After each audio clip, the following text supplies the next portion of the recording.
Ginger Prime stands with a rallying call. Pixelit faith standing strong through it all. The frame rate may falter, but hearts won't fall.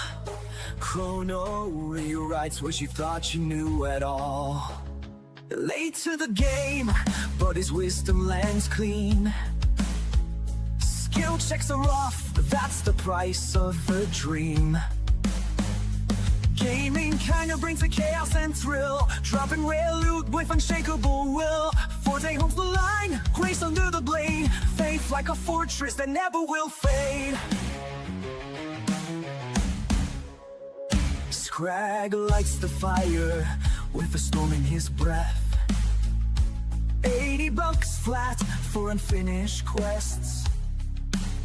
Joy-Con still drifting, my patience long gone. But I'll queue up at midnight, you know I'll play on. Pull up a chair, the battle's begun. Legends are forged in the light of the sun. One life now saves, play it bold, take the lead. At the Gaming Roundtable where the fearless plant every seed. We shine bright in tree. Rhino, please rise to the fire, no checkpoint in sight. One heart, one strike through the endless night.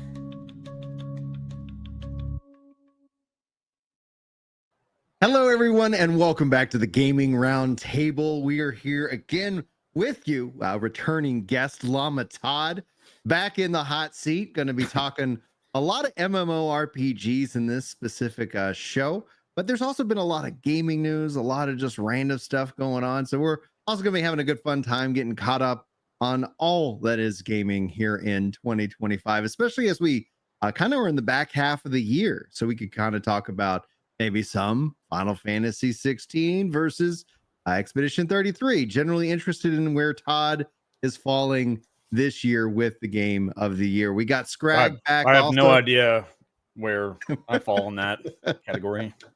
No clue whatsoever. I have no idea. Hold on, let me get my hat. Let me get my hat on here. Yeah. Bonjour, comment ça? Yeah. We got Scrag back here as well, giving you guys his hot takes, especially when it comes to game monetization and various different practices. And as always, I am here with you guys, getting ready to get back into the school year. So for any parent gamers out there, we all know that school season's almost upon us, and that's going to bring in all kinds of fun challenges. Today, I'd like to open up today's show just with a little bit, because I thought, and I was talking with Scrag behind the scenes about this, it's like we still have pirate software seemingly in the news. And there was a video that you sent me, Scrag, that was just both hideous and gross, but also at some point where you're like, there is a lesson here. There is a message here. And it feels true. Do you want to describe that for everybody, for anybody who hasn't seen the Meat Canyon video yet? Yeah, so I could do like kind of a play-by-play. Yeah. So basically, someone who resembles pirate software. We're not going to say it's him, but legally, it's not him. Could be anybody. It could be anybody. It was definitely not voiced by him or, drawn by him. So, we're good there. Anyway, so he's sitting there and he's talking to chat about breastfeeding and how a woman was doing it wrong. So he tried to explain to her how to do it right. And demonstrated on himself, and then turns out he was cursed by this woman. Yes, he was cursed by this woman. He was drawing on the blackboard, on MS Paint as well. Yeah, because you can't just draw on MS Paint; it's got to be black first, so that whenever you draw on it with white, it looks like you're really smart because you're using dark mode, right? Anyway, so by the way, he worked at Blizzard. He brings that up a few times. But he has got this curse, right? Because he tried to tell this gypsy woman how to breastfeed. And this starts breaking his legs, at which point he says, "Oh, I could barely feel that. Yeah, pain is actually just the brain, blah, blah, blah." And no matter what happens, he just continues to double down. He's at a point where, like, the curse is about to put his foot in his mouth. Yeah, it's the Ouroboros. And the curse image of himself goes, "Look, if you just admit you're wrong, we'll both survive this." And he goes, "All right, I'll admit to being wrong. But But one more thing. I it just was- think blah blah blah, and then he dies. Yeah, I hadn't seen a Meat Canyon video in a long time, and I was like just grossed out by the presentation, but at the same time I was just like, yeah, there's a lesson here. And that's why I kind of wanted to get y'all's thoughts on it before we kind of dive more into the show, because this is in and of itself where I was like, I thought the whole pirate software drama would have been done by now, but it is still dominating like in the feeds and everything I've kind of learned.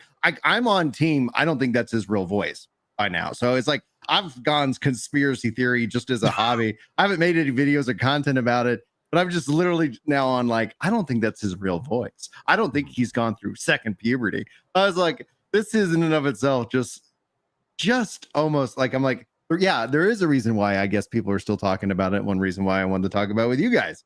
Where do you fall, Todd? What's going on? I mean, I got to kind of hang out with him a little bit with the WoW Guild thing. Mhm. I honestly thought he was a nice guy. I think he still is a pretty nice guy. Just again, kind of like the cartoon, probably just puts his foot in his mouth one too many times, and I think we've all fallen into that trap at one point or another, especially with online and social media, especially when you have a big platform or just any platform really, when you kind of just bite off where you can chew. You say a bit too much, and maybe you let your ego kind of get in the way, and people just want to like see you be a bit more humble about a topic, and instead of just providing that kind of answer, you double down on the wrong thing maybe. So I think he's got good intentions here and there. I think he's pretty good, but yeah, just maybe just tone it down a little bit. It's a weird juxtaposition in terms of balance, because you like, if anybody who hits publish, like there's the aspect that you do like attention, and it's like you want to put that voice out there, but you hit the nail on the head, especially when it comes to humility, because it's like it is like a very privileged position to have any kind of audience and have any kind of reach, and it does seem to like where it's like, even if you just would just like chill and whatnot, I think people would have just moved on with it. But and I like, think hey, sorry, I completely misread that post. Right. And thank you for correcting me. Here we go. You know. Yeah, and I think people respond to, especially like recently, they respond more to authenticity, and they can kind of sniff out the BS. So like when they know that you're kind of lying, or you're like digging your heels in, and you're just like, okay, like come on, it's like come on, come on. Well, let's be real for a moment. Yeah. I've never personally disliked him, like based on his personality or anything. Dislike him. The only times I've ever been like, dude, come on, is like when everyone else is getting that as well, where it's like, okay, you were clearly wrong, so like just say you're wrong. Yeah. But you can't. It's like physically not possible. And that's why people make fun of him so much, because they know it bothers him. Right. Oh, it's the whole Ninja Ligma thing. It's like the people will find whatever the thing is that you just can't let go, and they'll just you're going to double down. They'll double down again and again. Internet won't forget it. If they find out like what presses your buttons, they'll bring it up like every single time. Yeah. Absolutely. Speaking of, kind of pivoting a little bit on the drama side, Todd, you kicked up kind of a little bit of a firestorm. Whatever do you mean? What could be it? There was just been a bunch of interesting tweets that I was just like, I don't know what you're talking about. Not a clue. There's very sane people on the internet. They agree with me all the time. All the time. But you put together an incredibly detailed post. I kind of went over it in a video because I thought it was like really highlighted a lot of key points, etc. And I was like, we got to have you on. We got to sit down and talk about the state of Final Fantasy. We got to look at MMORPGs. We were talking to the pre-show, like I've been playing Final Fantasy 11, and Final Fantasy 11 is also getting real popular all of a sudden. And I think that in and of itself just really is like, I'm excited to like, I hope if we think about voting with our wallets, I'm like, I should send a message to Square Enix. They'll really truly understand is, oh, Brian's spending money in Final Fantasy 11 and not in Final Fantasy 14. Sure, it all goes into the same pool and bucket. Sure, it does. Yeah, sure. Yeah, it's first I gotta say I'm kind of annoyed with myself. I probably should have picked like a darker color shirt because I look really pasty. I'm like, I like it. I'm like glowing right now. But yeah, with 14, it's just been growing frustration. I think there's a lot of people out there that are just really frustrated with like just what we're getting for a live service game. Like there's not too many MMOs out there that are still like you got to pay a monthly fee. Like Right. Very few. I mean, just WoW and 14 and what else? I don't even know. Well, I'm sure there is, and well, I guess 11. Get a comment. Yeah, well, 11. Yeah, exactly. Like, and there's like Mortal Online 2 for the last thing I can remember, and apparently, like when Ashes of Creation releases, they'll have Oh, is it going to be? Okay. Well, when we say it's going to be, like there is a real barrier for entry that subscription models for MMOs have brought in, and that's where it's like I've been kind of wondering, and we talked about this with Jez last week. It's like, do you ever see them adding in? Like for me with 14, I just want a global 14-11 sub.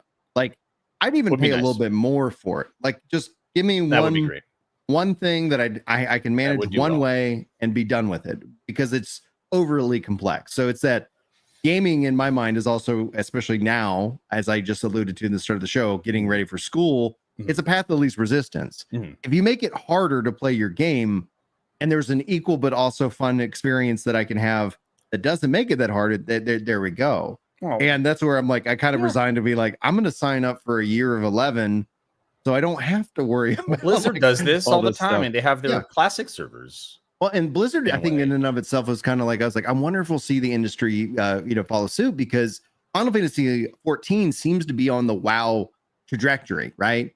And that's where it's like things like with WoW and like Game Pass, I was like, is there a way like with Final Fantasy 14's free to play free trial system, etc., that it's like maybe you say, hey, if you've got PlayStation Plus or Game Pass or whatever, like you kind of have the free trial and we kind of get some extra kickback by it, so that there's a financial and I don't know. Like I just wonder if that the industry and the gaming as the genre in and of itself is ripe for kind of a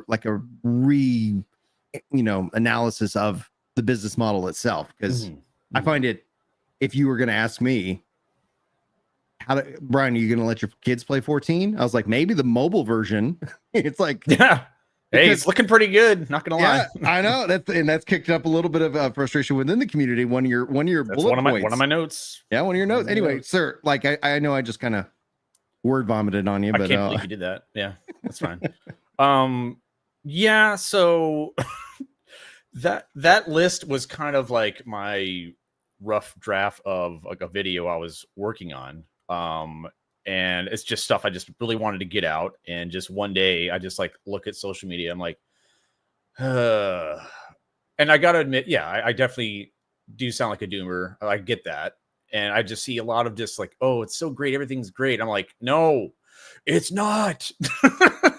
But like, let's be real. I'm like, can we just be real for a second? And I just kind of like blasted out like all the things that like all my gripes, all my main gripes. I didn't quite elaborate.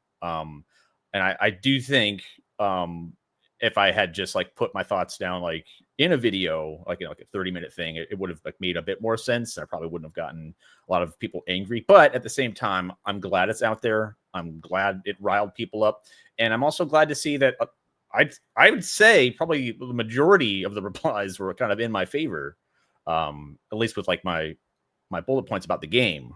Yeah, that's the thing about social media, though, is that it puts all voices like on the same platform. Right. So it makes it sound like if you walked into a room and you said that, and there were 100 people and 99 people were like, spot on. Yeah, bro. Exactly. Yeah, the one person in the room that you'll never hear. But it's like that because the way that social media works is like, and how our brains focus, like you can easily hyperfixate on that one negative voice, be like, all right. There's also another phenomenon. I think it's within 14 and maybe just other gaming communities. It's just people don't want to voice their support, even if they agree with you, because they don't want the backlash, because they know that they're going to get like dumped on either by their friends, or it's like, you agree with him, you agree with Llama, you agree with that guy, like and they just they don't want the trouble. They're like, but they turn to their friend and they're like, yeah, he's totally correct.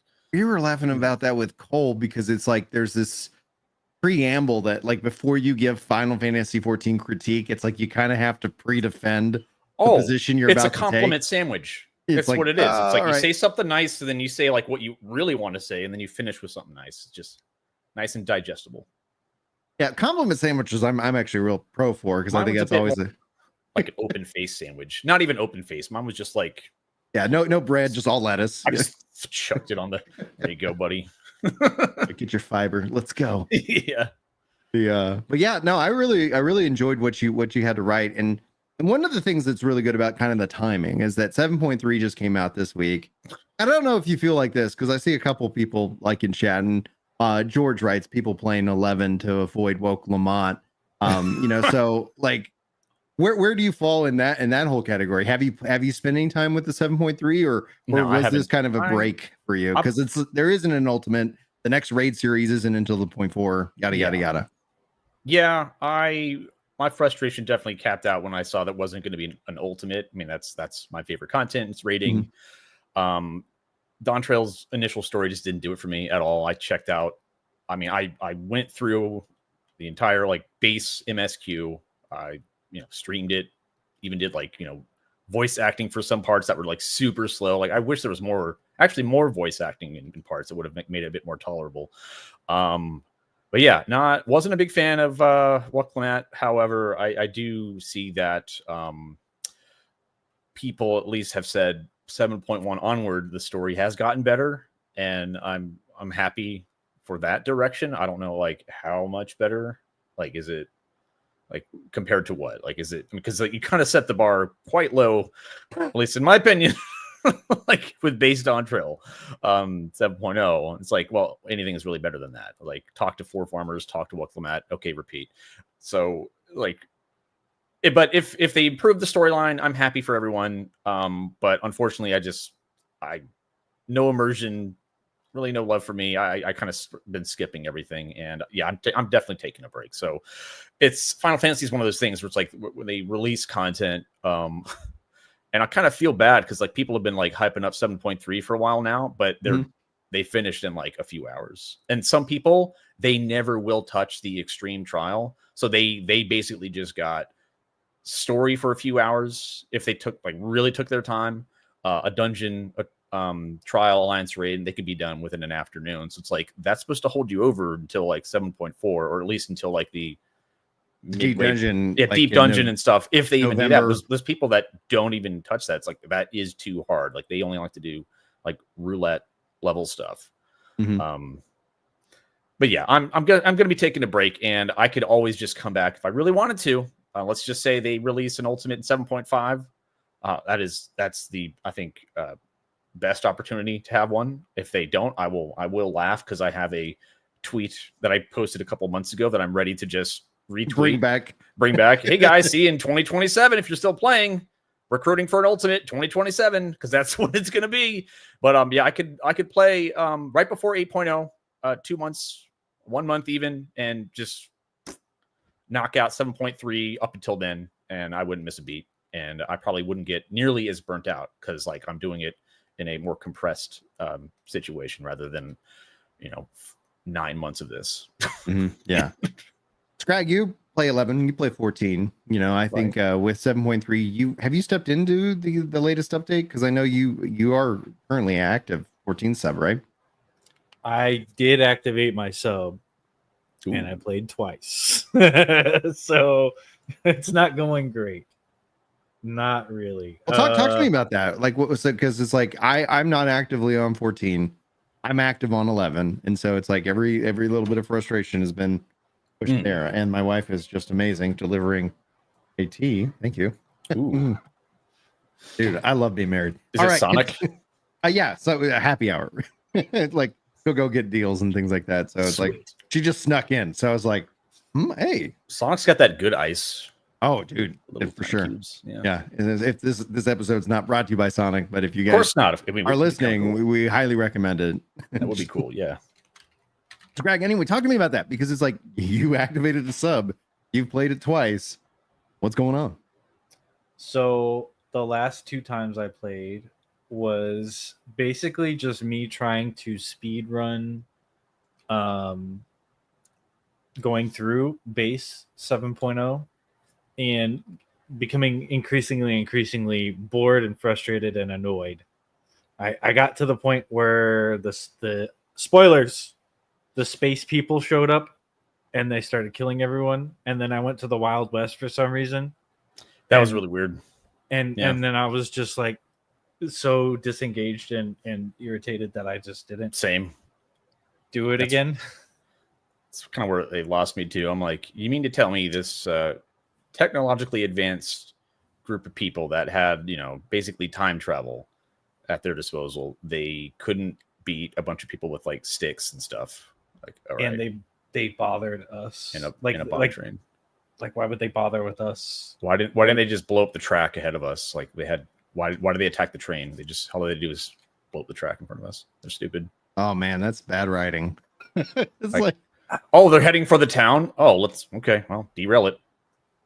Look, don't even attack the train? That's so stupid. Well, it's just like if they're so advanced, my irritation with it at this point, and I'm not to the point in the story where like you go there or anything like that, but the irritation for me, and I don't know like what their civilization is, but like some random dude showed up at your gates and you're like, hey, what do you want to do? And he's like, I want to conquer the world. And you're like, yeah, okay, that sounds fair. Let's do that. Okay. Yeah. No! Okay, why not? Sure. You're advanced. Let's go. You're an advanced civilization. You're going to be I'm like, in. No, that's probably not a good idea. But no, they're like, yeah, let's go for it. Let's just do it. Mm-hmm. Well, I'm hoping that there's better writing. If people are saying it's getting better, all right, cool, good. Glad to hear it. What's the long-term play, right? Because if we're on the WoW trajectory, like in my mind, that means at some point there's a level squish, but the game is so built up upon the story that it's like, hey, let's say the writing and with 8.0 is phenomenal. Sure. And the story is great. Mm-hmm. What's the sales pitch that gets a new player to actually jump in when you are also now competing against that casual player on the mobile version? Right.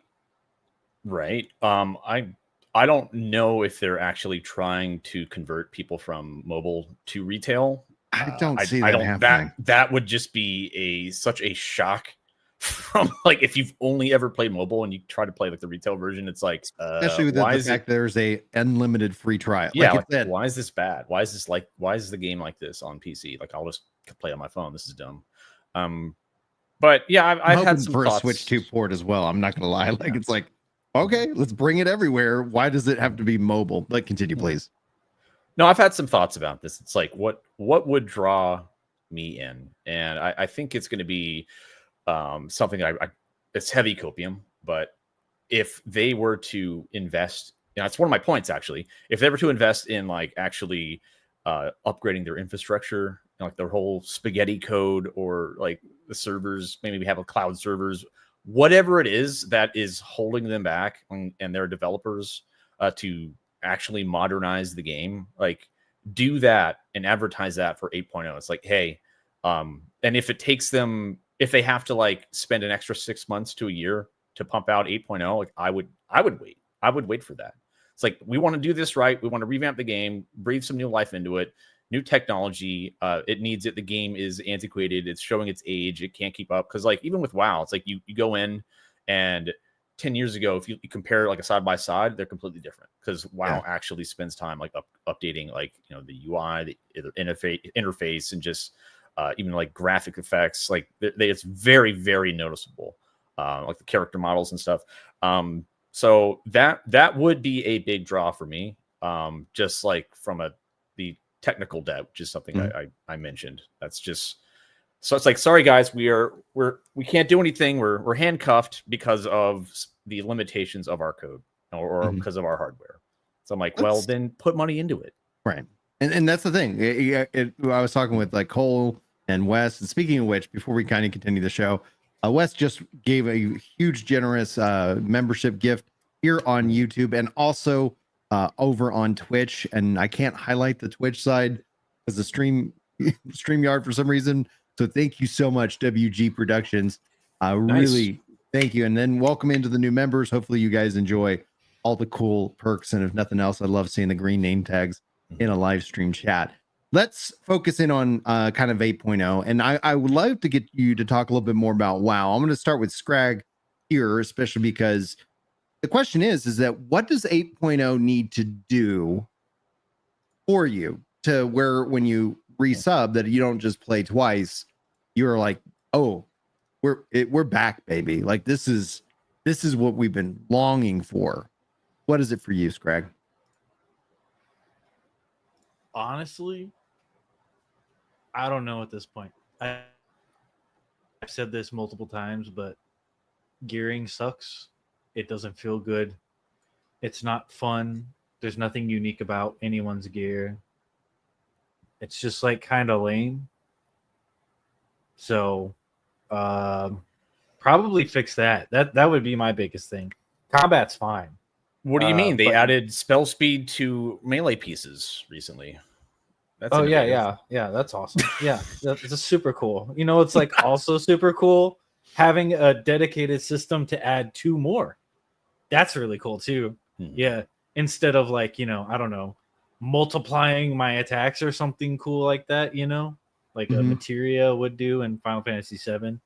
Nah, let's just make ourselves slightly stronger with these expensive jewels. That sounds really cool. Just slightly stronger. Right. Yeah. Right. I mean, I don't expect Diablo 4 or even Path of Exile level customization. Just something, dude. Like something to be like, oh, I'm a rogue and I only use this kind of thing because it's stronger and I spec into it. I've had these discussions too, because it's like it's just so vanilla and homogenized gear. You don't really talk about like once like if you do Savage, you're just like, oh, I got this one piece, but you're not like super hyped about it. It's not like playing WoW or even FF11 or really any otve I've also been playing like old school RuneScape, and that's a lot of fun too. People are going back to the the roots. Yeah, the roots. It's amazing.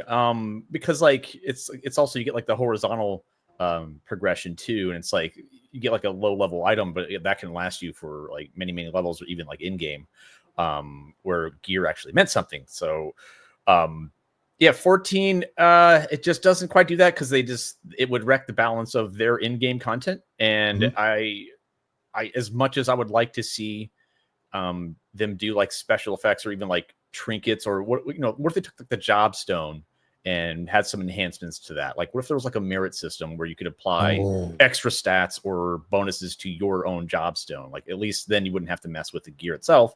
Like, maybe the job stone could be customized in some way, right? But they do kind of segregate the gear and systems, some of the cool systems that I like, because I actually enjoyed. I don't know if you guys got to do the field ops, but the Occult Crescent. I actually enjoyed the Phantom jobs. Like, that was pretty cool. Now, it wasn't necessarily gear or anything, but you do get extra abilities and stuff. But again, it's like, well, you can only do these cool things in this content, or like Deep Dungeon, you get like these abilities and this type of gear or weapons that have bonuses over here, and or I mean, even some of the other field ops, they have like bonuses to gear, but it only applies in certain situations. They don't really have it where like a piece of gear. There's no cohesiveness. Yeah, there's nothing that it's affected everywhere. Yeah. Right. So, like that. Exactly. So, like unlocking a weapon skill or enhancing one of your own abilities. Yeah, it's like I love that stuff. It made it really cool and unique.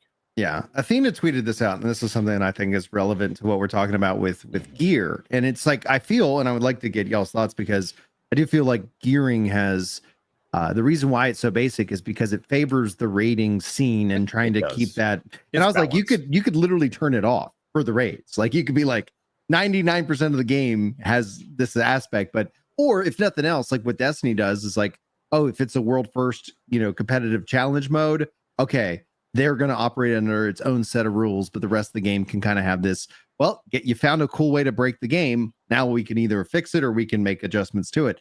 But Athena tweeted this out. She said, we could have had relic gear like this in Final Fantasy XIV, even with sets with their own unique or equivalent gameplay alterations from raids. But because meta chasers will start crying and throwing their toys out, we can't have nice things, highlighting Nirvana a summoner level 99 staff from Final Fantasy 9, and that's where it's sorry, Final Fantasy 11. Final Fantasy 11 is like, in my mind, they've solved a lot of this. You know how you solve the meta problem in 11? You just make the meta so effing complex that nobody, like, it's like to be meta, like it would require things that are outside of human ability. It's like, okay, summoner in 11 is like, it's amazing. It's like that's how it should be.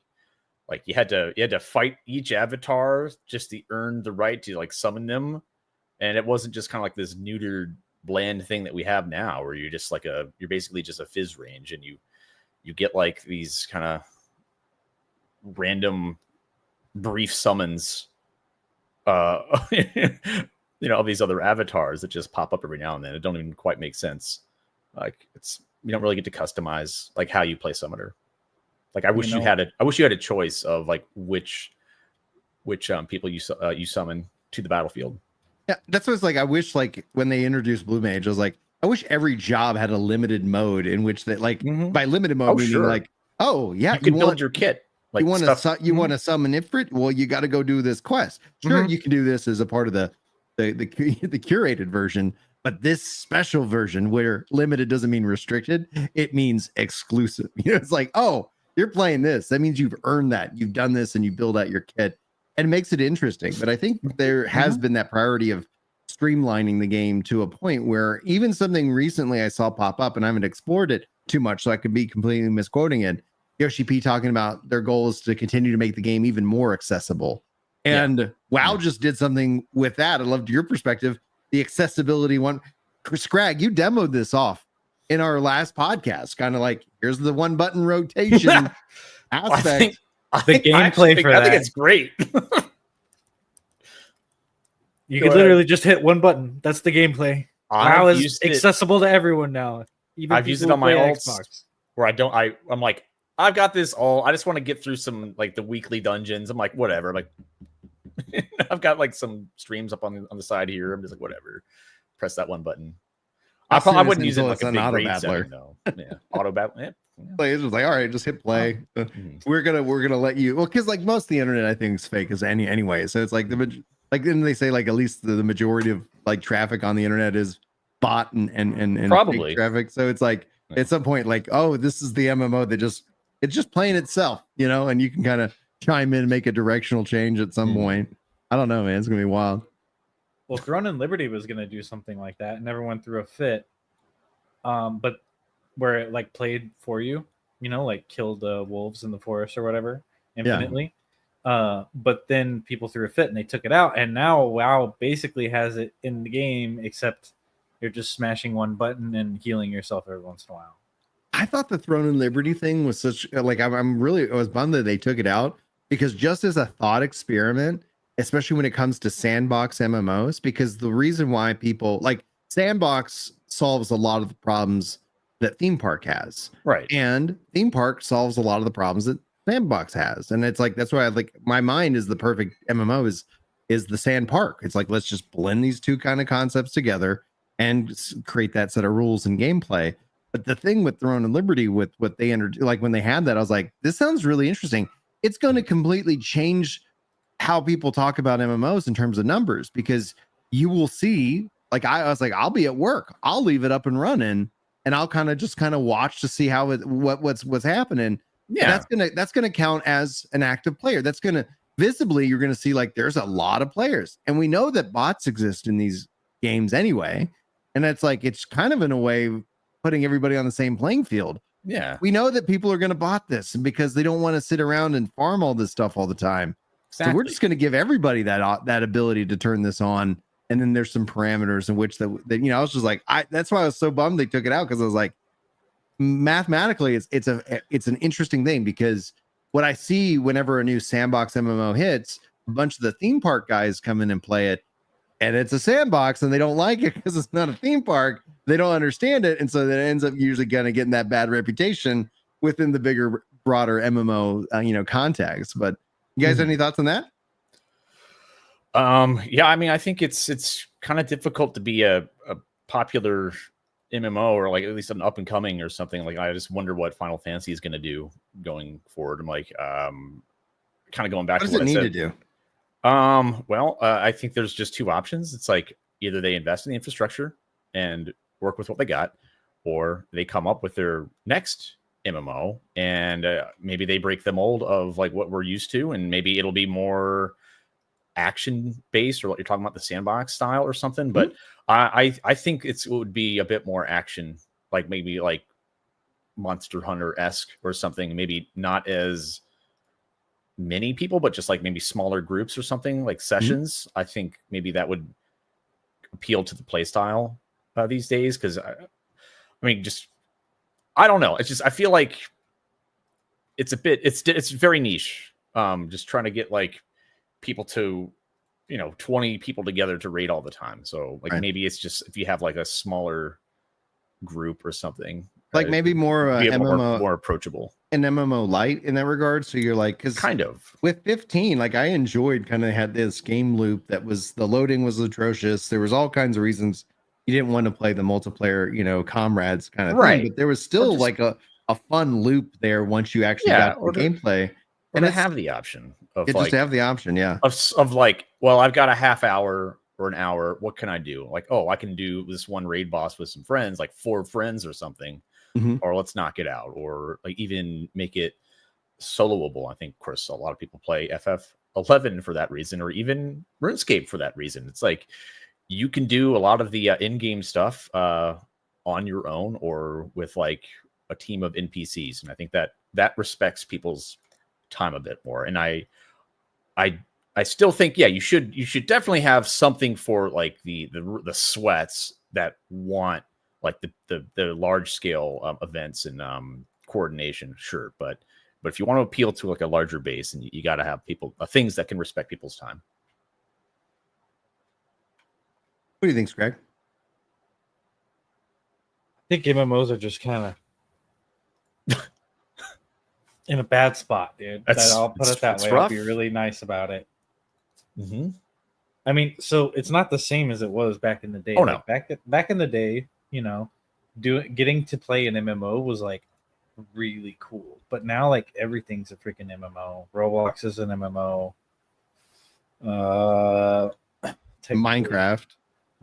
an MMO. Fortnite. RuneScape's always been an MMO, but there are games like RuneScape that are also MMOs, but also single player. I mean, Twitter. Yeah, I just feel like you got to be doing something like Monster Hunter's an MMO now, technically. So, I mean, you got to be doing something really special for it to be interesting and for people to want to play it. I think what we're seeing is, in a way, like with what's been going on within gaming in general, with extreme costs, extreme risks, trying to appeal to a wider audience, that wider audience not showing up at all, and massive layoffs and then rinse and repeat. Right. With MMOs, that's where it's like New World in my mind is doing good. Like, it's not the biggest MMO, but it's like they're putting out content. They're still like showing up. They had a huge like excitement because there's this excitement for a new MMO, but then it's like, then you see the kind of the mass exodus. And if you can survive that death spiral, then generally you find yourself being able to get your footing and continue to build. But the economics behind it just seem like if you were going to sit here, like, and I'm not sitting on money to build an MMO, right? Like, it's like if I was like, oh, but if somebody approached me and they're like, Brian, do you want to invest in our upcoming MMORPG? Be like, no, like I'll put my money in something that's gonna win, right? As opposed to like, that's rough. It's like, do you have the backings of an Amazon or a Microsoft that if when your game death spirals, because all the MMOs go through this, that you will pull through and you'll keep investing? If not, like, why would we put our money in that when we could have put our money in these? Like, it's the same kind of thing what we're seeing with just like with gaming in general, right? The Light No Fire, like they announced that like right now it's a team that was a small team of 12 people. I'm sure that it's grown a little bit.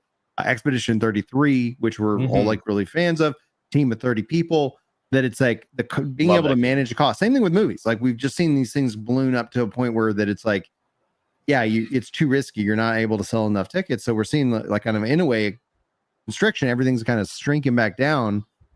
And how does the MMO shrink down? Because the thing that it's always been is just how massive it is. It's in the name. I mean, I think what appeals to people is just like where the game feels alive, and many people just want to just AFK and just have a sense of like there's a lot of people around me. Maybe they're not interacting with everyone. I mean, it's but just You want to having feel that like you're not alone. yeah, having that sense of like there is a community and a world that's alive around me. Like that's Also cool. a reason to be there. Period. You know what I mean? Mm-hmm. Like Black Desert. It's a nice chat room, basically. Right. Yeah, When you're not playing. The chat room's cool, but like there needs to be a reason for you to be there other than your like one weekly thing you do or True. Carrying people through dungeons. Raid logging. Yeah. Yeah. I mean, because like if you play a game 14 like Black 1.0 Desert, had that though, but continue.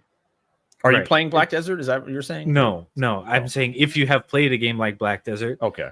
if you are bored and there's nothing to do, like if you're chatting with people and you're just like, I'm gonna go do stuff. In 14, you really got to think up hard about what you're gonna do. It's like, am I gonna go do the thing? Am I gonna go do the stuff, or am I gonna do the tasks? Right? In Black Desert, it's like I'm gonna go kill stuff, and then if someone shows up, I'm gonna kill them too, and then I'm gonna kill more stuff and get loot. That's what You we know? need. We need to be able to just have world PvP, open world PvP in 14. That would I'm not saying that. I'm just saying I know. there I mean, is I a would just reason love to to see do it. stuff. just because I think it'd be hilarious.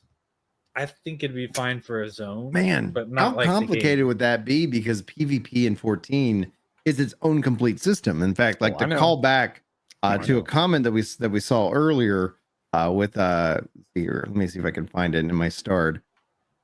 Yeah, here we go. Costs saying 8.0 needs to fix the class identity because they feel boring. And I was like, yeah, this is so imagine true. fighting for fates. Imagine fighting for like extra resources, like for PvE, but you fight other people for it. I mean, it'd be kind of interesting, maybe. I had an it would be idea. interesting. And what's your I had idea? an 'Cause idea. yeah. Feel free to steal it. Anyone with a lot of money. Sure. So there's sure. an MMO. There are 3 to 4 factions. Okay. Each faction has its own game, like its own story, its own section of the world. They cannot interact with the other sections for the majority of the game. However, several times a week, a mysterious gate opens up and it brings you to the world PvP zone where all the fun stuff and the expensive stuff and the things that you want are, right? Mhm. Mhm. So like a couple times a week, there's just like a huge war between all 4 factions on the server to try to get all the good stuff. And then other than that, the only other interaction you'll have with the other nations is after a certain point, you like open a new continent or whatever. Steal that idea. That's cool. Yeah. The open world PvP is going to be like, it's such a challenge because I feel like it's more of a niche audience that's actually looking for that kind of thing. And so it's like, I've always kind of been like, it'd be neat to see if they had a server that just had it. Like, it's just like, hey, you guys, if you want to play on it, here's the server. It's dedicated to that. You have matchmaking and cross server matchmaking for all the PvE stuff, but it's like, hey, in the open world, problem is that open worlds aren't filled. Like the zones, they're empty for the most part. Oh, yeah. Like, you know, and it's like, how, like you could turn on, I think you could actually turn on open world PvP in Final Fantasy 14 and nobody would notice. That is another issue. Yeah, well, there's two Open issues. world with who? With it. Well, it's again, it's the technical debt. It's the fact that they have put the burden on the player to do the whole data center travel, which I think was again one of my points back on that tweet. It's caused a situation where it's like, well, if you want to raid, you need to be on Aether. If you want a PvP, then maybe you'll have to be on like Primal, where most people queue for PvP. And anywhere else, it's like it's kind of gonna be dead. And like, why don't we have a situation like with WoW or any other like modern servers where you have a region, but all the data centers and servers within that region are just kind of phased or layered together, where it doesn't matter if you're Primal, Crystal, Aether, Dynamis. It's like you can talk to and interact and share resources within that region, including like Party Finder, Duty Finder, all the queues. Like you don't have to serve. Well, it would push people into the zones as well, because and it would. Like, that's what I'm saying. It would create. It would make it even more lively when you go to when you're questing, when you're out there, when you're doing fates and stuff. It's like, oh my god, we have the entire region around. And then you have like the layers of the phases, so to help with the server load and stuff, so it's not like all in one spot. But like that would be nice. That'd be really nice. No, I would love that, because that's the thing, is like when I'm running around in 11, yeah, I've got my trusts. They're kind of filling that role. Yeah. And when I'm streaming it, like we'll have people like, hey, can I join you? Absolutely. Kick out one of the bots. Nobody cares. Their feelings aren't hurt. And we continue on, and we still are able to kind of keep playing. But it's like you end up seeing people out in the open world. And it's not that you have to interact or talk with them. It's just the fact that like feeling like you're not alone and somebody else is over there. You're like, oh, I wonder where they're headed. I wonder what they're doing. But you don't have to talk to them. Maybe you inspect them, things like that. Yeah. And it's like, all right, yeah. It's like, okay, cool. Let's rock and freaking roll, baby. So I'm all in on that. And to kind of bring back to Cosmos saying the 8.0 needs to fix the class identity. Like I feel the PvP class identity is spot on. Like that was the fun. Yeah, it was the one more round, and it was like, oh yeah, they really knocked the PvP. Then it made me go, but why is PvE so different? Like, why is PvE so homogenized? And I was like, as this continues to go upward and upward and upward, like what job do you introduce with 8.0 that fits in a need? And I think the only one that I could get on board, I think Chili was telling me this, is like another range that shares gear with like either machinist or dancer. It's the next. Like technically, it should be a fizz range, another fizz range. Yeah. So physical ranged, okay, cool. But what do? Do you add what's the second job? And then what if? And this would be like massive drama, frustration. I could see a lot of people upset if it was only one job, that they didn't do two jobs. I think one job would be fine. Well, I think one job would be fine if then they also went in and said, hey, let's look at all the jobs and really kind of get to the root of what their identity should be in a PvE game. Especially, again, I'll bring this up, and I've brought it up numerous times. Level sync. You get to the max level. You have a really kick-ass, like, oh, this job is actually really cool. I see how all the things come together. You go into any content, you're level synced 90% of the time. You don't have access to that full kit. And no, so, it's boring doing the low level stuff. And you have to wait as content is trickled out to you now over what would be 2.5, could be more years. And you're like, it's like 2.5 years. It is. Oh yeah, that feels so terrible. It's like, oh yeah, we're finally doing this and that, and then you get another Palace of the Dead. Hey, remember when they said we could have Beastmaster? That's fun. Yeah. How many years? Beastmaster should be in the 0.5 patch. It should be sooner. It's like it should be sooner. I feel. You think it should be sooner? Like it's like when they announced Beastmaster, I was like, I will come back for that for sure. Maybe. But that's a 0.5 update. Like it might hit 0.4, but I think you'll see it because like Blue Mage was a 0.5, and that and that led into an expansion, which was like, oh cool, you have this new kind of mechanic. We went and just grinded out Blue Mage. It was so fun. Like I love it. I love that aspect. You saw people in the open world as well. True. There we go. Like that's like, let's do some more of that. And then it makes people so mad because they wanted it to fit into that curated set of jobs. Well, I wanted to actually be able to play the class. So like I was one of those people that was mad. Yeah, I want to be able to play a group, like an actual comp. I want to be able to do things with it, not just like. Yeah, true. But you can kind of do that. They've added it, allowed it to come into some more content, but that's where it's like their excuse for matchmaking doesn't make sense. Right. Because I've seen other games do it, and it's just the ability, like you can do a skill check. You can sit here and say, hey, you're coming in, because like Blue Mage fits this perfect, like, are you a tank? Are you a healer? Are you a DPS? Like you could literally have, based off the skills, it determine your role. And then from matchmaking perspective, like if you don't have a certain number, like certain skills or rating on it, that it's gonna be like, yeah, we're not gonna let you go piss off these other, random people you're matching with. I see actually a comment here from one of your YouTube chatters, Mr. Worldwide here. I think it's if they borrowed stuff from 11, like force pop NMs, like maybe you have to like kind of grind out or farm some items to create an item that you can, force spawn an NM like out in the open world. That might be something that would draw people out there to the zones rather than boring fates, in my opinion. Because I mean, you spam those until you get your max rank, and then you're done. or even those hunt trains, which can be kind of stressful just to like keep up with the dang hunt train group.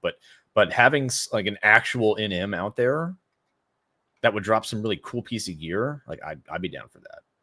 I mean love that about it. Like Odin, where if you try to kill him yourself, they blackball you from the community for trying to. Yeah, exactly. It's like you pulled early. I can't believe you're not part of the train. You sniped this. I'm like, I'm just like, I found it. Shut up, dude. I'm sorry I'm not on your damn Discord. I'm sorry I'm not like shot calling the dang hunt train. It's like, hurry up, we're going to this zone now. Go, go, go. And it's like, yeah, and then someone gets like whispers you for killing an NM or something. I'm like, before I even knew what those were, I was trying to kill a boss from Stormblood by myself as a paladin because I wanted to see if I could do it. And somebody comes in, it's like, what are you doing? I'm like, fighting a boss. They're like, no, that's for the train. I'm like, what is a train? They're like, yeah, they don't know. Everyone gets together and does the thing. And I'm they like, have no idea. And it's not even why would fun. I want to do that when I can do it by myself and have fun doing it? Exactly. Like, if you don't stop, we're not going to let you join the Discord. Yeah. I did stop so that I could join the Discord, but just for future reference, if you see my name in there, just kick me out. I don't care. One of us. I would rather just kill the boss by myself if I find it. Speaking of your name, this is coming up in comments quite a bit. Craig, you want to address that one? What's up, dude? We need to get him on here. Okay. Get him on here. That'd be fun. Let's do it. Where is he from? YouTube? I don't know. I would assume so. That's where it came from. Hey, you know how many people PM'd me? I'm like, hey, are you on what I can't remember what AH? And I'm like, no. They're like, are you sure? I'm like, I'm certain. Where is he? Oh, he was platform? Up earlier. I started. It was on YouTube. There he is. We need Key and Pale. We need Is this Scrag from the AH Scrag? So I've seen that comment pop up on anytime we talk about it 14 or 11. That seems to be a pretty frequent comment that we get on the show here itself. Anyway, see here. And I can't tell you how refreshing it is sometimes just like unwind about like the Final Fantasy 14's like things that I'm like, yes, I was saying this years ago. Right. Everybody was like, and it was so funny because it's like, and I'm not throwing shade under like anybody, but it's like there's like people like I was like, they're just not there yet. Like they'll get there. And then they'll have this kind of aha moment. And so while I got a lot of really nasty comments, eventually I've seen so many people come back and be like, dude, I'm so sorry. Like, I now understand. And I was like, I get that I'm not the best communicator in the world. Like, it's like, oh, yeah. However, like, this is the direction the game is headed. And if you don't like where it's going to end up, we need to vocal and be critical and talk about these things. But there's a mechanism that is preventing that feedback from even reaching, and that gated control mechanism is going to, end up hurting the game in the long run. And based off of the numbers right now, like it's like I don't know a clear definition of how the game has struggled. Where Yoshi-P is coming out asking people not to unsubscribe, where Yoshi-P is talking about how costs are affect and limiting the game itself, and I'm like, well, yeah, like money should be no object with the amount of money they get. Well, that's what they said. No, they specifically made that we will spare no expense. Yeah, they've when they come out and actually apologize for things, like they messed up. Like, that they are concerned about this expansion, and hopefully that's enough to light a fire under their butts and correct course. I hope so. We'll have to wait and see, though. But yeah, I've like whenever you start like dropping criticisms and providing like possible solutions, you kind of piss some people off. And to your point, like about communicating, like I know, like at least with my tweet, like if I had said things a bit better, yeah, I'm sure it would have been received well. But okay. So resources is cost. If you need more resources, spend more cost. No, get but more cost people. Joke, yeah. Train more people. Hold on, guys. Like, but Yambering is right. Like, they're highlighting a core problem that Square Enix has had, and they continue to kind of struggle in terms of working with remote resources, etc. Because the talent pool for developers, etc. Like, it isn't as big as it is here in the West. Like, if you're sitting here and like wanting to tap into California devs, etc., and more, like I think what the Yami's highlighting here isn't that that's versus the cost aspect. It's the literal like we need human bodies to be able to do the work, and they either can't hire them or they most likely they can't find the right resource, etc. Because like train it. well, that's where there's probably going to become cultural too. They're out is going to shoot. They're out in Japan. I wasn't talking about AI. I was talking about a person. If there's not enough people who know how to work in your particular stack, and it's unique, right? Isn't that what they attempted to do with Dawn Trail, and that hasn't been working out so hot, right? Like, like the team's been working on stuff, right? And it's like Division, Yoshi-P's Division is the one that's also releasing, the Final Fantasy Tactics remake. They're also the ones who released 16, right? Like I still like have been like, I think they are overburdening one man because, and it's like give him some, his true legacy will be on is he able to also build up resources that continue on and are able to kind of do more. Because if it literally the buck stops with Yoshi-P, like at some point the guy's done, right? Like with all of us, at some point, like he's gonna be like, I'm tired of making games. I just want to go do something else. He stated publicly that he wants to make his own MMO, kind of as like his final game. And then he's also talked about how that would be an absolute nightmare, so it's like, yeah, I get that. I want you to have that opportunity, not to save an existing game. That I think the decisions they had to make in order to do that are we're feeling the cost of that now, within the game. Why so many veteran players are frustrated. Why I am not playing. It's like, why am I going to sit here and be mad about a game when there's just so many really other good games? I was playing Triangle Strategy the other night. I was like, this is great. Like I'm having a great time. That's why I think if I'm being realistic with 14, they're not going to invest in infrastructure. They're just going to do cruise control and work with what they got. And then if they're going to sink actual resources into like a new game, they have to. I vote new game. Yeah. And then they could maybe do it right from the get-go. And we'll just have to wait. Take the lessons, take all the things and say, hey, this is what we need. And honestly, like I wouldn't be upset if it was that MMO life. If they do it right, yeah. Yeah, if it's fun to play and it's what if it's not a Final Fantasy title though? What if it's like something else? I'm actually still personally frustrated because it was like, even with Octopath Traveler, while I like that franchise, even with I played the Elliot demo and that was not fun. Like I was like, there is a nugget of fun here. I'm gonna put some feedback to give it to him, but I was like, it's Legend of Zelda. I'm like, all right, I'm cool with it. But all being said, it's like I kind of wish that they would brand something, more things Final Fantasy, like even on these, turn-based versions. They've removed it from the Final Fantasy brand. Interesting decision. I don't know if it's working out as well as they had hoped, but man, I don't know. How do you feel if it wasn't like what would it be, a brand new franchise, or would it be something like if they would tap into one of their existing franchises like Saga or State Mana or something like that? Well, I mean, I think the smart play is just to slap the Final Fantasy name on there. I mean, that's how you get a lot of appeal and just to get that fan base like already behind it.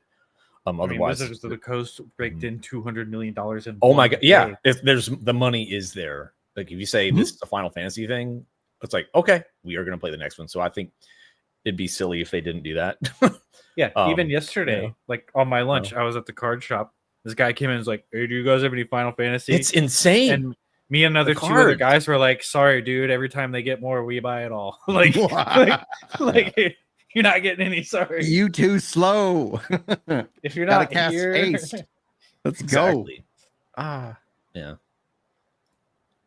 I want to see Final Fantasy like 14 really like do well. Like I did too. The developer in me was like, it got to the point where I was like, the cost. The fact is, like, I was like, when they did the multi-die, I was like, wow, they actually put a ton of work in to get that feature, which I don't know how many people are going to use. No. The multi-die aspect of with 7.0, right. How many people have really I was like, that's significant. Like they're going in, doing a lot of work behind the scenes. There might be some payoffs that happen later because of that effort, but time will ultimately be, kind of the tell. Christopher writes, you turned it on me. You need to remember that Square Enix is a company doing well because of underperforming games, not doing well because of underperforming games. It's also why they are doing everything multi-platform. Multi-platform, I think, is is the right strategy. I know that there's arguments for and against it, but if you're at a size like Square Enix, limiting your reach just seems like right. is like, what was the check for Sony? Like, I wonder how much that check was, because I do feel like it wasn't enough. Like, I do feel like it was not enough. That, you know, it's like, yeah, they helped out with development. Like, I get that. But if you imagine the numbers that you would have seen on Steam day one, that was such an with all old way that of thinking. It's like platform exclusives. Like that was like something you did maybe in the early 2000s or something. But yeah, those deals used to make sense when it did. Especially less people were on like gaming on PC. Console wars and stuff. Yeah, that was a thing. Yeah, we got to find a way to make a really good comment about Game Pass, so like the Twitter clip will like get a lot of traction. The Game Pass makes money, and put it on Game Pass. Does it though? I don't know. Just add some cosmetics. I don't care. That's it, just man. add some cosmetics. That's the thing. I think the fashion mindset that everything is driven to this, like how you dress up your character. It's like, I find it so boring.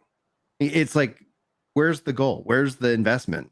And I think it's that lack of investment, which is what burns out the veteran player, because it doesn't feel like your time is actually like moving to something. It's not about like, oh, this takes a lot of time. It's like, well, the destination when you get there ends up being worth that investment. And I never saw that. But the strength of that is that I could step into Final Fantasy 14 with 8.0 and I'm on the same playing field as everybody else.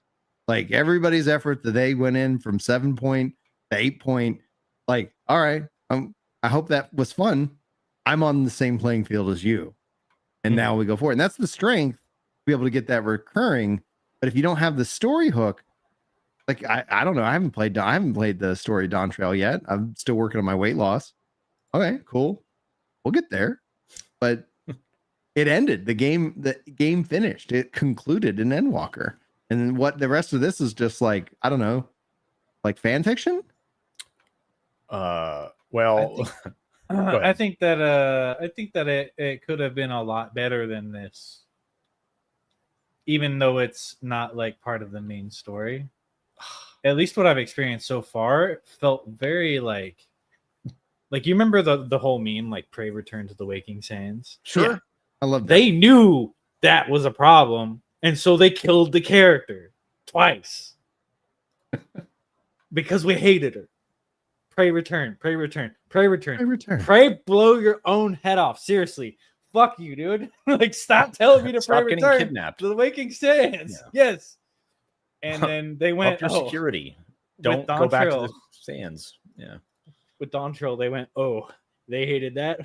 They're gonna despise this, and then did it anyway. Like, come on, dude. Come on. Yeah, Go I think back a big to Lumont. yeah, they way too much screen time and stage presence for that particular character. They just scaled it back by half. It could have been anyone. It could have been Kryl. It could have been Estinian. Spread it. Still would have pissed me off. Yeah. Well, I know. It could have been was only the one person, it would have pissed me off. Yeah, one person. Yeah, I think that's what people are failing to see. They're like, oh, well, you just don't like this character. Like, well, no, it's just they're in your face all the time. Yeah. And then the other thing I see people say, it's like, well, it's a new story. It's world building. You just have to like deal with it and it'll get better. I'm like, how does this work in like the real world when you write a book or produce a movie? It's like, hey guys, here's a new story or a new chapter. But it's different from the series because it's new. And if you don't like it, well, then just wait for the sequel. That one will be better. I'm like, well, why would I watch this one? Right. Yeah. So if this one sucks, why would I watch it? It gets good after 8.0, Todd. It gets good after 8.0. After 500 hours, 1,000 hours, something like that. Yeah, that's heavy cope. That's really heavy cope. It is very heavy cope. Now, I do want to take a moment because this is like something that I've kind of talked to Todd about, privately. He's like, James asked, is like, you can't play 14 until you lose weight. As a part of when I stepped away from Final Fantasy 14, I listed 3 main reasons. One, focusing on family, which includes focusing on my health.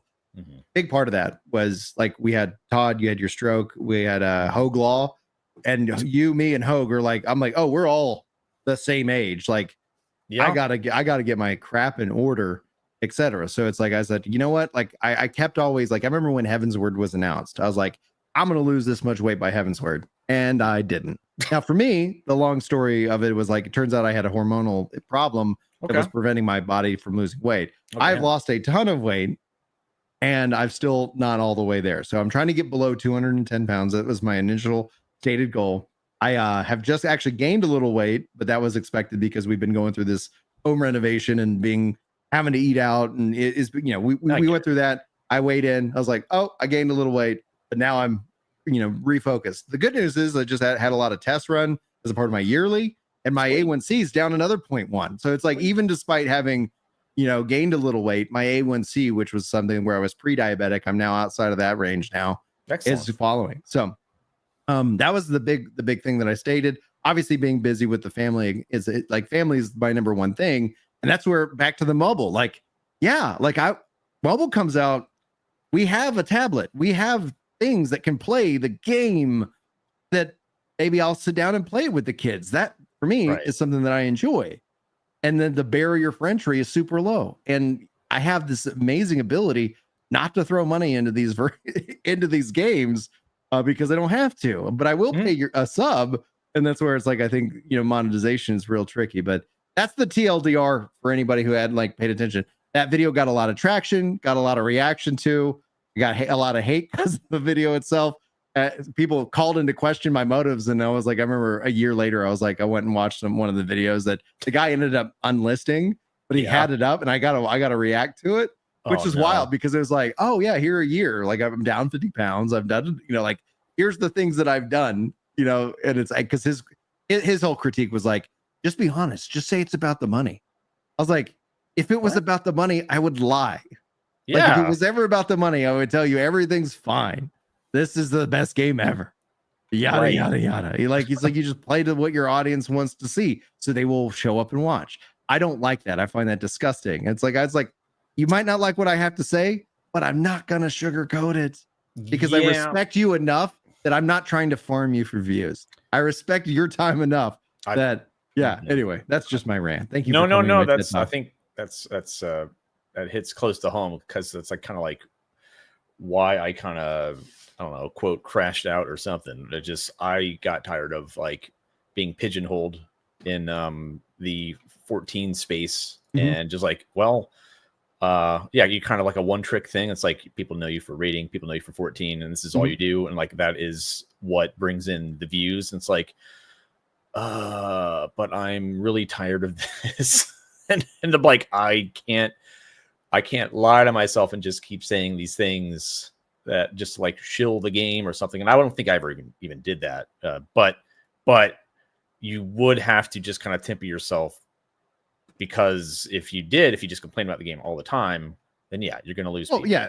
Well, and the thing is that, you know, like that's where it's like, I wish YouTube had like a channel level kind of thing, because here in chat right now, like you have activity, you have rankings, like they're moving in that kind of direction. It's something that Mixer did. It's just like, when you come in and you're like, oh, you always make videos like this. And it's like, no, I specifically limit myself to one rant a quarter. Because I don't need to, I don't like repeating myself, and I don't like doing it because like it's good engagement. YouTube does not like me for doing that. They're like, oh man, that video was great. You should make another one just like it. I was like, no, it's not how this works. Like for me, it's like, but I get that maybe for you, the viewer probably have seen a lot of negativity and they think that like it's all kind of associated with it. But it would be really kind of helpful for me as a content creator to say, oh, this person does watch all my videos. Okay, well, what did I not understand? Like, what did I get wrong in that regards? Right? Because obviously the negative comment gets easy attention and eyeballs, but when it evolves, like I would love to know that, like, what's the history of our interaction? YouTube is moving into that direction slightly, but that's one of the things. It's like, wait, I where are you getting that random theory? Let me explore it, because maybe it has merit, or maybe you're just somebody who's angry and you're just trying to throw stuff out in the world. I'm trying to figure out a way within social media to categorize those two things so that it's like, like for example, like Wes, good guy, good friend. We don't agree on everything, but I think that's what makes friends friends. If he said something, or if he said something like, hey, Brian, I don't think you have this right. Like he automatically gets like, okay, we have a rapport. We know each other to a degree. like, okay, what? Oh, let me take that into account, as opposed to like random comment that I've never seen. But it's like, okay, have you been commenting on my videos? Because like, and I always kind of feel kind of crappy about it, but it's like, I do get a lot of comments, guys. Like it's, I'm trying to read, but it's like, I got other, things going on. I always kind of feel bad. I want to know that context and that relationship. So if that's the one comment I finally seen after 1,000 comments, you're like, oh, okay, we're going on this journey together. Mhm. That would be helpful. And I think that's going to be a problem that YouTube solves in and of itself. Anyway. Yeah, well, I mean, if you have comments online, I'm sure people will totally agree with you 100% of the time. But yeah, it's with 14, just some people just get very tribalistic. So if you offer an opinion, and it's like they have like this visceral reaction of like, well, no, that's not my experience. Like you're wrong, and they get really mad. And I think a lot of these people, a lot of these players, and I've been in this situation before where, I mean, maybe not to like some of the degrees that I'm about to bring up here, but people, they're tied to their character. It's like that is their identity, and that is also their identity on social media, and you cannot separate the two. So when you talk about the game and you bring up normal conversation and normal points of like, how can I improve? Or I don't like this content, I like this content, I want to see this. They see it as a personal attack, because it's like that is their whole way of life. And maybe COVID had something to do with this too. Just people they just circled the wagons. It's like, this is what got me through a tough time. I identify with my character, fair, right? It is fair. Yeah, that happens. And you create a social circle. Maybe you didn't get out much. So yeah, you're going to defend something that like brought you a lot of joy. But I think it also blinds you to actual healthy discussion and criticism, where it's like, guys, it's okay to have different points of view. It's really fine. Like, I'm not personally attacking you. Like, we can say things that are like going wrong with the game, or we can agree to disagree. And I think people just completely lost that ability to even say that. It's like, oh, you disagree with me, then you are, and then they list off, well, if you want to get into like real angry social media, they call you all kinds of names. It's a standard litany, to the point where it's like, when you kind of see how the game's played, they try to like they'll put any kind of label they can on you. Back to the thing, it's like, what would annoy you the most? But what would annoy you the most, and then it's like, okay, oh wait, like, again, like the common ones are racist, sexist, like any ist or fascist. phobe, I've been called all those things lately. Well, if you and that's the point where I'm like, if you haven't been,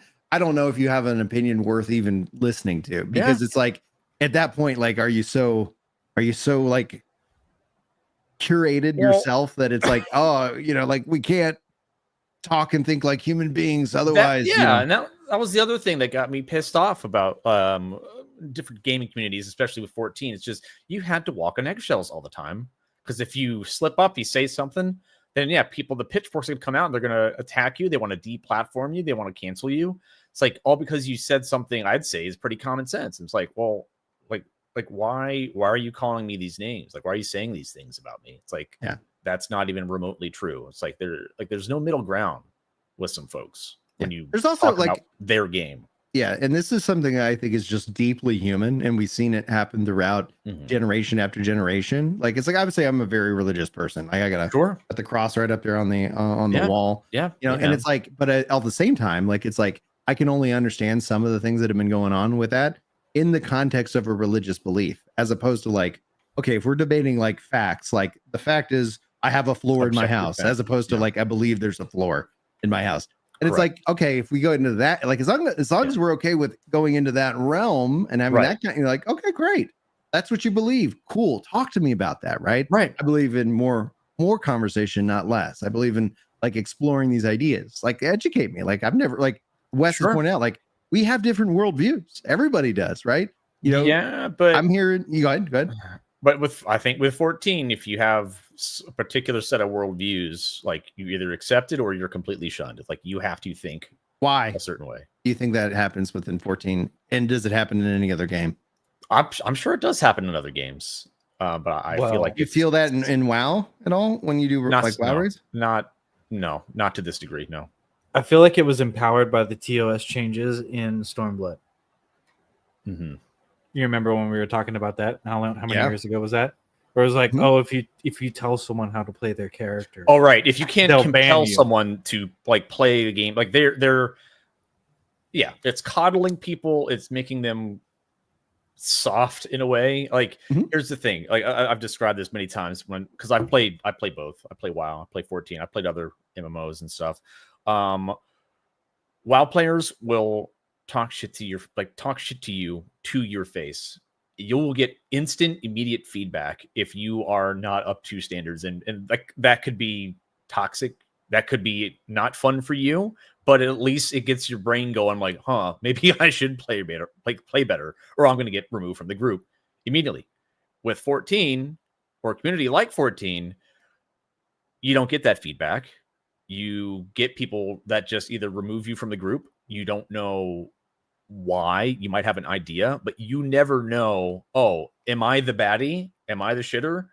Like, why did the group disband? And then they get remade somewhere else. See, but then you find it on Reddit. To your face.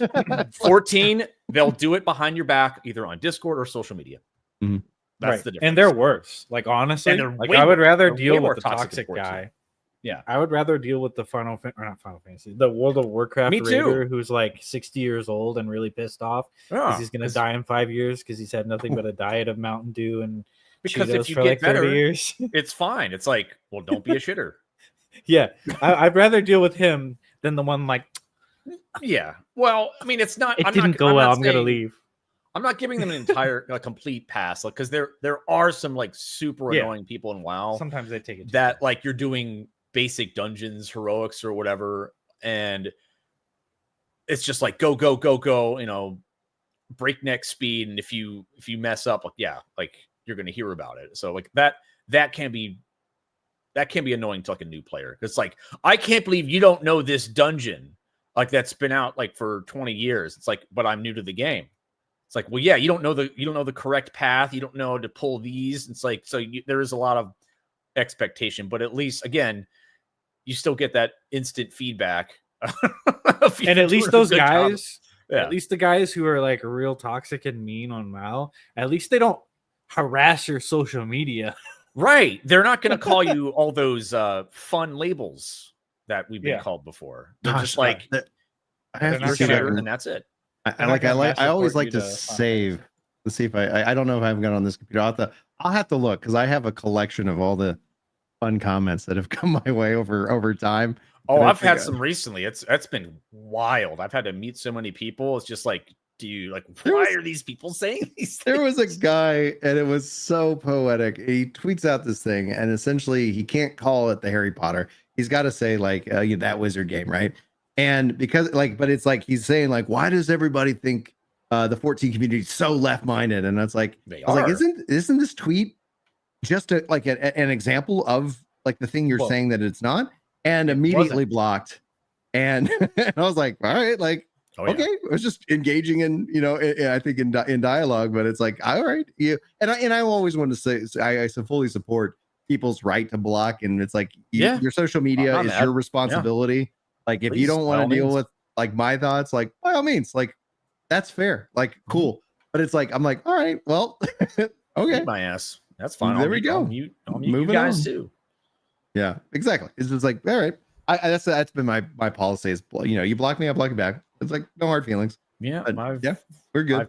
I've definitely noticed like a lot of if we're going there, but like a lot of left-leaning people within 14, and it's just to me, it's like if you aren't on board with like 100% of what they're trying to say, then you will become the villain. You will get demonized completely. But I think there's a lot of people within the community that they just don't want to upset that crowd, so they stay quiet, but they will either like privately, or they'll be like, yeah, I agree with what you're saying. That's based and stuff. So I think there's still a lot of people, but they don't want to hey, get. I wish I could say that, Brian. I wish I could say that out loud, but I can't Yeah. support that. And especially with content creator friends in the space, who lives their yeah, livelihood like based off they of it, like clearly, I'm probably a bit radioactive or right now, I suppose, to some degree, because once you cross out that threshold or you draw a line in the sand, it makes it hard for people to be like, well, I can't quite really associate with you right now because it might affect my livelihood, or I can't. We just got to get everybody across that line. Yeah, I can't have like, you in this community, but that I don't think it's really necessarily a Final Fantasy thing. I think it's like more of a entertainer perspective too, because it's like a lot of people they don't want politics or worldviews dragged into their space, and then if the community is leaning one way, then it becomes a source of contention.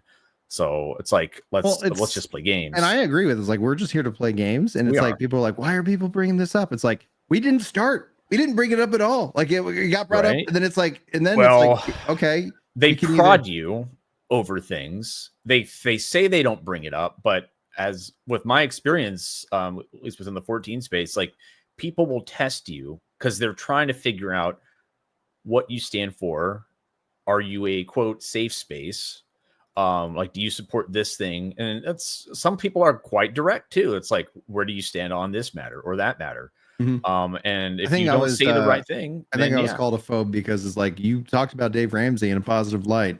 Right. And you better like all the creators that we approve of. There's like this purity test. And it's like, if you don't pass this, then you lose our support.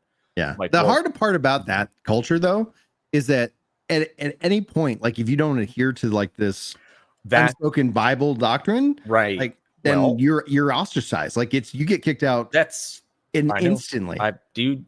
I know that's what really has got me riled up. It's like, there's going to come a time as a creator where one of your core values is going to be challenged, where you cannot bite your tongue, where could be like a personal experience that has affected you, where it opens up your eyes, and maybe you were leaning one way, and maybe you see like have something happen to you. You're like, well, wait a minute, like what's going on here?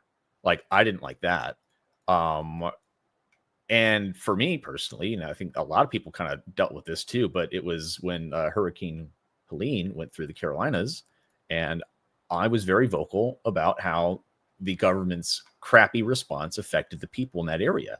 Yeah, it was horrible. And I was pissed, and I thought, hey, well, why don't we all get behind this? Like, we should all collectively be mad at our government for not helping our citizens. Like, a lot of these private groups were doing a whole lot better job, and like the government agencies were getting in the way, and it was proven that. And we saw, like with whistleblowers, that they were dodging houses that had Trump signage. I'm like, I don't care who you are, like what that. And what you stand for. Who you are. Right? Like, if you have Biden, or if you're a first responder, help people. Or if you're just like some guy on the side of the road and you see a car like burning and there's like someone stuck inside, you don't run up and say, who did you vote for? No, you fucking open the door, you help pull that person out. Like, we just heard the parable of the Good Samaritan at mass, and it's like oh yeah, a Samaritan, it's like, and how people are just ignoring them. And it's like, I thought I was going insane. But I had people saying, oh, you're spreading misinformation, you're lying. Like, I'm like, what are you talking about? Like, this is what's going on. This is provable. Like, there's boots on the ground, there's video. Like, what is your source? And it's like, well, the source is this government agency. Of course they're gonna cover their own ass. I'm like, dude. And I think that was just like, that was a turning point, at least for me, or a catalyst. Was just like, dude, like, these people are fucking brainwashed. Like, they want me to think a certain way, and they're going to be mad if I well, it's just like if I start asking questions. Yeah, it's just like certain events that happen, that happen in 2020, they're like, oh, they were mostly this way, and you're like, no, I've seen the videos. Or like, oh, that particular piece of electronic technology does not exist. I've seen the pictures, I've seen them, I know, right? And they just try to like, oh no. If anything doesn't align with their worldview or the message they're trying to send, that just didn't happen. You're crazy. Yep. It's so easy. It's so easy to do that. Yeah, the gaslighting in and of itself is Gaslighting's that's crazy. a fun word that I learned, like, because it's like, what? I was like, I kept hearing it, and I was like, oh, that's just like, yeah, you just steamroll. You're like, all right, no, Mhm, I'm not mhm. gonna, no, keep going.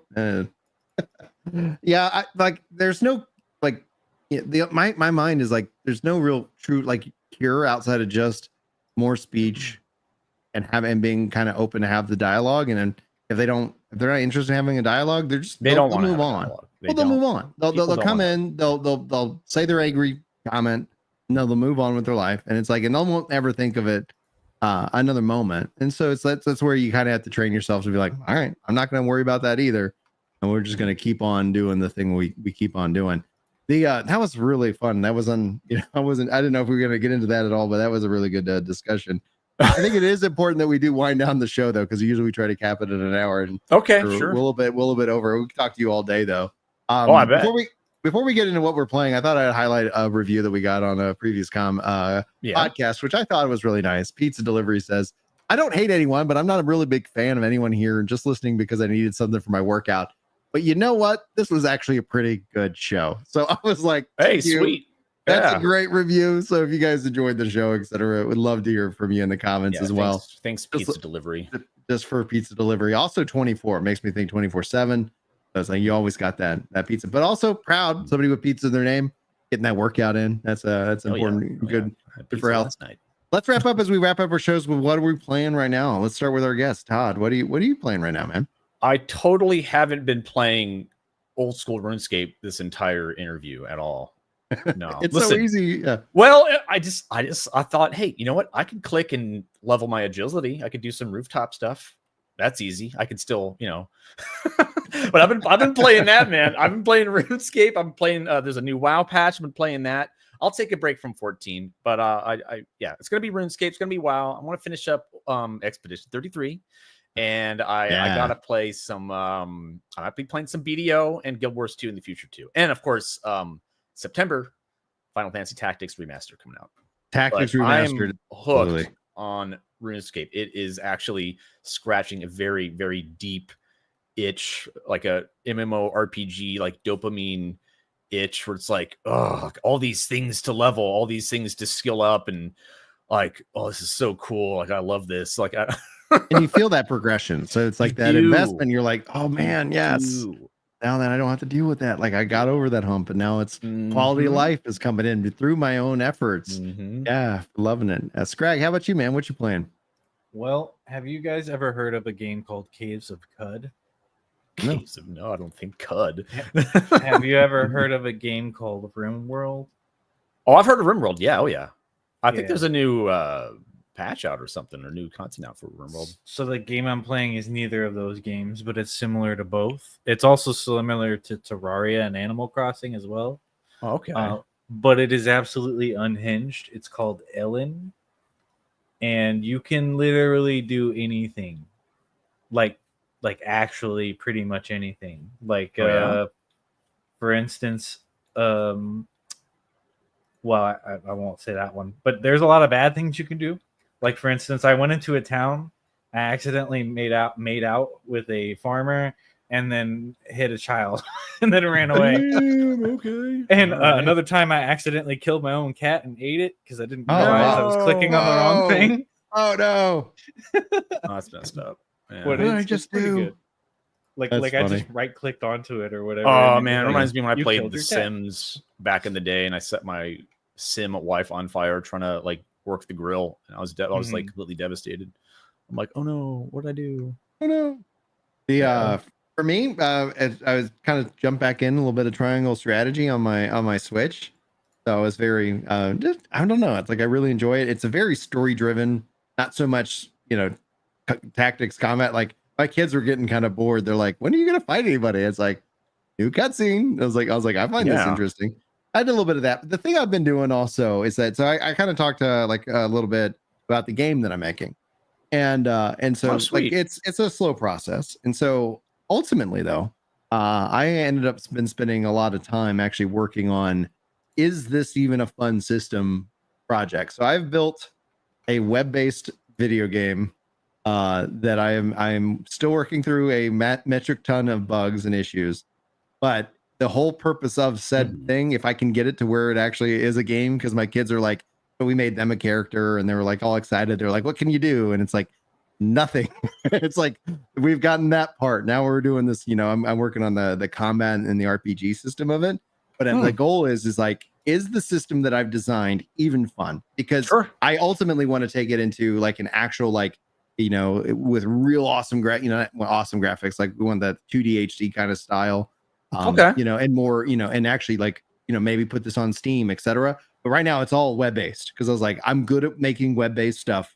Let me just make it because I got the server and I can hopefully repurpose all this. Great. Anyway, so that's what I was like. I'm spending an absorbent amount of time, you know, working on this core concept, and then I will open that up if I'm able to get that up on, you know, and host it in the server and whatnot. And then and eventually, Scrag, my plan was to add you to the project as if it ever becomes a real thing, because I've already had I can't believe how many hours I've been working on it over the course of every little bit of free time. But yeah, that's kind of the game I'm playing right now. It's like I'm like, yep, if I can get the core system in place and then test that out and stress test that out and look at, you know, do people even like it? Because it is a unique concept of kind of the Souls-like roguelike, but with an RPG carrying on progression. Yeah, that it's like I was like, people might hate it, or they might be like, oh my gosh, this is a really cool system. And so being that it's web-based, I was like, oh, maybe I'll see if I can make it multiplayer as well. We'll see. No commitments on multiplayer. I just want to get a demo of the core systems, you know, interacting and working together, and we will see. But yeah, so yeah, we got, and then we have Silk Song. It's like Silk Song is coming out. I'm looking forward to that. I really love Shovel Knight. And so yeah, lots of cool stuff happening in the world of gaming. Llama Todd, where can people find you? Yeah, I mean, Twitch at Llama Todd. I'm on Kick now. I'm actually a Kick partner at Llama Todd. I've been loving that platform. I think it's growing. I just got monetized on Kick, which is oh, great. You did? Oh, yeah. Sweet man. Yeah, awesome. It was wild because, like, just to talk about it, Mr. Worldwide, generous, gave me like 5 gifted over there. Oh, Kick's already paid me, and I was like, oh, this is actually like, because like Twitch still takes 50%, YouTube takes 30%. Yeah, 95%. 5%. You get 95%. Yeah, you get 95%, and then if you get partnered there, like you get paid for like your viewership and unique chatters and chat activity. It's really nice. That's wild. I didn't even know that. I don't get that kind of traction on my streams because I don't stream that often. Well, honestly, bro, since you do have Twitch partner, I would leverage that. I would say, I have no idea. We'll talk offline because we can talk offline. We can talk offline, but you could potentially get fast tracked to Kick partner. Oh, cool. Yeah, if you have a YouTube partner or Twitch partner, you could get. We're so close to like we're inching up, and right now it's like a lull on the main channel, but it's like I see 100,000, and it's like I'm in its sights, and I really am like, I don't know if it's gonna be. I don't think it's gonna be this year, but maybe next year. Okay. Like, yeah, let's cross over that threshold, baby. That'd be freaking sweet. Oh, dude, that's all I want. Like, no, do you want to go any bigger than that? Not at all. Like, I just want the silver play button. Yeah, get that exactly, man. That will feel very, very satisfying. All right, guys, be sure to go and check out Llama Todd and Llama. We got to get you back on. And the gap we had is too long. We started a conversation there. We think we could probably talk at length on. So. Oh man, especially when it's like, yeah, lots of like. I'm really rooting for 14, and I really hope Yoshi-P can kind of turn it around. But I don't think we should compromise what we need. But on that note, guys, we've run over a little bit longer than needed. I hope you guys all have a great week, and we'll hopefully see you next time. But until then,